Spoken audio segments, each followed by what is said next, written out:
começar o nosso debate propriamente dito, né, a respeito do fascismo. O que é fascismo?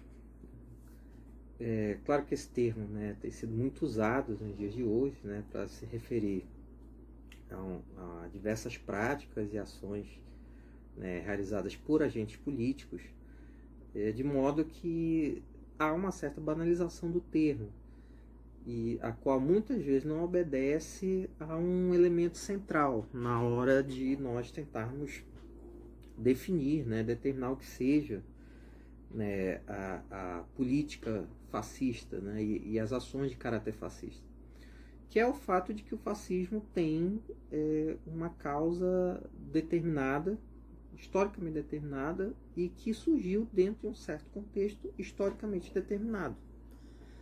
Então, quando a gente está falando de fascismo, na verdade a gente está falando de um movimento muito específico, né?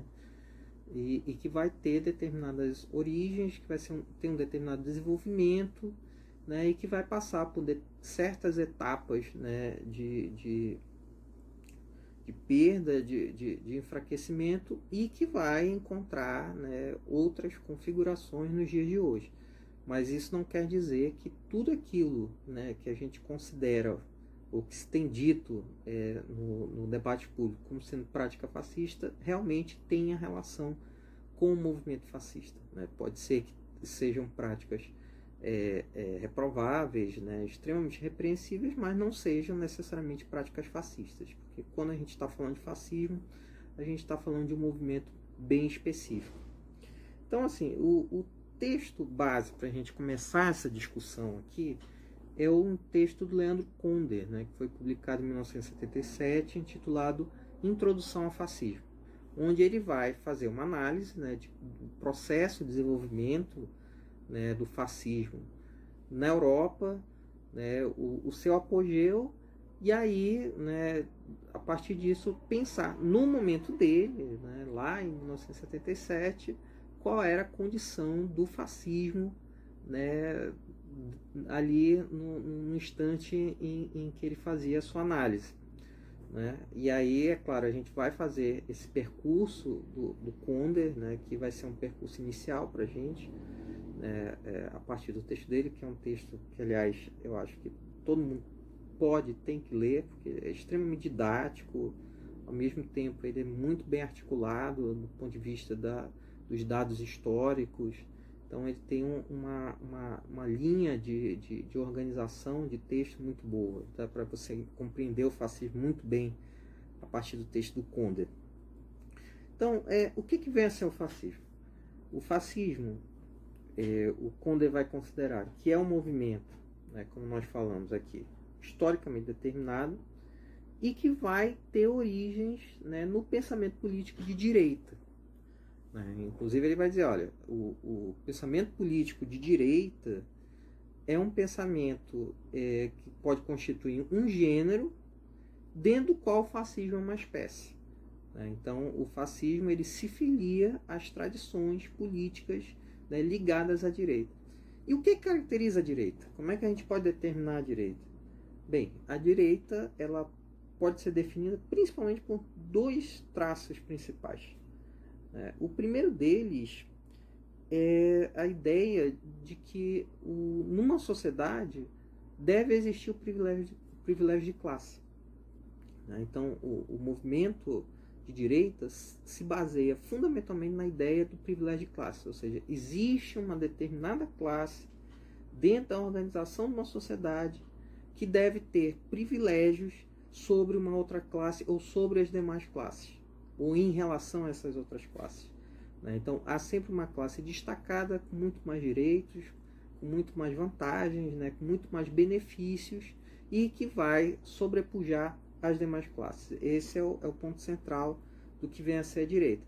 E aí nós temos uma segunda característica que decorre da primeira, que vem a ser a defesa, dentro do pensamento direitista, do Estatuto da Propriedade. Ora, se existe uma classe privilegiada, essa classe vai manter seus privilégios e vai materializar esses privilégios através do quê? Através do direito à propriedade. Então, essa propriedade, dentro do pensamento de direita, é inviolável.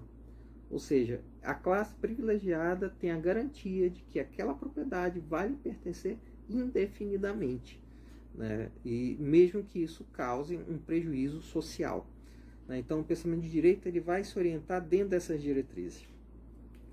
Mas a grande questão aí, né, diz o Conde, é que vai desembocar no movimento fascista é o fato de que existe uma imensa contradição no pensamento de direita entre aquilo que corresponde à sua ideologia e aquilo que corresponde à sua pragmática.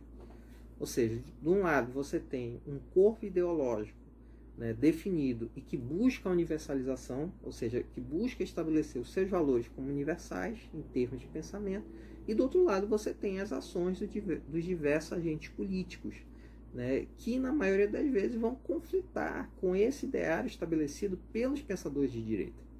Por exemplo, dois conceitos que são muito trabalhados pelos ideólogos da direita são os conceitos de democracia e liberdade. Ora, à medida que esses ideólogos vão tornando esses conceitos mais universais, ou seja, mais abrangentes em relação à massa de indivíduos, esses conceitos começam a se chocar, essas concepções começam a se chocar com as ações dos governantes, porque as ações dos governantes são diametralmente opostas, no sentido democrático, daquilo que está concebido pelos ideólogos. Ao mesmo tempo, elas são diametralmente opostas, no sentido libertário, daquilo que é elaborado pelos mesmos ideólogos. Então, existe uma contradição, o pensamento, o ideário da direita não se adequa, né, à prática política dos governantes, mesmo porque, dentro das diretrizes do pensamento conservador de direita, é impossível que você tenha, né, uma sociedade democrática, é possível que você tenha uma sociedade verdadeiramente libertária. E aí o que acontece? Essa tensão entre a ideologia e a pragmática chega a níveis, né, insustentáveis. Quando acontece isso, diz o Conde, é que aparece o fascismo. Ou seja, o fascismo surge como uma tentativa de resposta para o impasse gerado do conflito entre a ideologia e a prática dentro do pensamento e da ação política de direita. E aí qual é a opção que o fascismo faz? A opção que o fascismo faz é a opção pelo pragmatismo total. Ou seja, ele simplesmente abandona as bases teóricas, abandona as bases ideológicas e se concentra apenas nos aspectos práticos, né, do desenvolvimento das linhas conservadoras de direita.